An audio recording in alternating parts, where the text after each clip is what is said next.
பின்னாடியில் Bharat sweet store பக்கத்தில் ராசி silks அப்படின்னு ஒரு துணிக்கடை இருக்குது. அங்கே தான் ரம்ஜான் ஷாப்பிங்காக நாங்கள் இன்றைக்கி இந்த கடையில் எனக்கு பர்சனலாக பிடிச்சது என்னன்னு பார்த்தா குவாலிட்டி ஆஃப் மெட்டீரியல் செம்மையாக இருக்கும் எல்லா துணியும். ப்ளஸ் ப்ரைஸும் அப்படின்னு பார்த்தா எம்ஆர்பி போட்டிருக்கிறத விட நமக்கு பல்காகவே டிஸ்கவுண்ட் பண்ணி தருவாங்க. காரம் குறையாது அப்படின்னு சொல்லுவாங்க. அந்த பேருக்கு ஏற்றப்பல கடை சின்னதாக இருந்தாலும் மெட்டீரியல் வெரைட்டிஸ் நிறையவே இருக்கும். இங்கே ready to wear ladies items எல்லாமே நிறையவே இருக்குது. லைக் ரெடிமேட் ப்ளவுசஸ்லாம் வந்து நிறைய கலெக்ஷன்ஸ் வச்சுருக்காங்க. ஆன்லைனில் இருக்கிறது கூட இங்கே இருக்குது.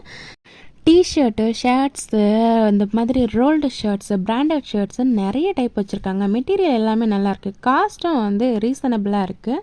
டிஷர்ட்ஸ்லாம் ஸ்டார்டிங் ப்ரைஸ் வெறும் 250 ரூபாயிலேருந்தே போட்டிருக்காங்க. குவாலிட்டி சூப்பராக இருக்குது. அதில் சில மெட்டீரியல்ஸ்லாம் காமிக்கிறேன் பாருங்கள். இது எல்லாமே பிளெயின் ஃபுல் ஹேண்ட் டிஷர்ட் அப்படின்னு சொல்லியிருந்தாங்க. மெட்டீரியல்லாம் செம்ம சாஃப்டாக இருந்துச்சு. சில குர்த்திஸ் இந்த மாதிரி ட்ரெஸ்ஸஸ்லாம் வந்து 250லேருந்து ஸ்டார்ட் ஆகுன்னு சொல்லியிருந்தாங்க. பின்னாடி வந்து மறக்காம இந்த கடையை விசிட் பண்ணுங்கள்.